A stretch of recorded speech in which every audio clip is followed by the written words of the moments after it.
நியமித்திருக்கிறோம், நிரந்தரம் அல்ல, ஆக்டிங்.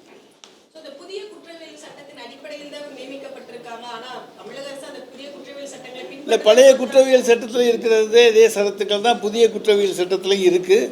அதனால் அதை பற்றி ஒன்றும் இது கிடையாது. இதே மாதிரி லோக் ஆயுக்தாவும் இதே மாதிரி வந்து ஆக்டிங் தான். இப்போ நம்ம வந்து ஏற்கனவே செலக்ட் கமிட்டி போட்டு கிட்டத்தட்ட வந்து ஒரு 4 மாதம் ஆச்சு. ஸோ அது லோக் ஆயுக்தாக்கும் இதே மாதிரியான ஆக்டிங் தான் நம்ம இப்போ போட்டு.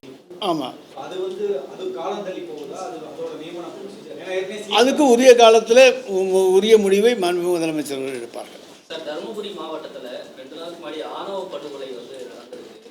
தொடர்ச்சியாக அதிகரிச்சுட்டு வருது அப்படின்னு சொல்லிட்டு உங்களோட கூட்டணியில் இருக்கக்கூடிய மார்க்சிஸ்ட் கட்சி கூட பேரவையில் கேள்வி. சார், ஆணவ படுகொலைகளை நாங்கள் என்றைக்குமே ஆதரிப்பது கிடையாது, உங்களுக்கு நல்லா தெரியும். அது யாராக இருந்தாலும் அவர்கள் மீது உரிய நடவடிக்கையை இந்த அரசு தைரியமாக மாண்புமிகு தமிழ்நாடு முதலமைச்சர் அவர்கள் எடுப்பார்கள்.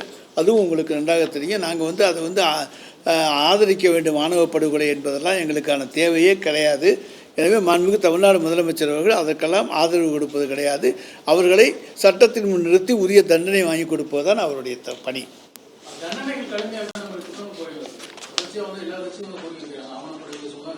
சார், தண்டனை கொலைக்கு வந்து கொலை குற்றத்துக்கு ஆயுள் தண்டனை தானே, அதிகபட்ச தண்டனை ஆயுள் தண்டனை.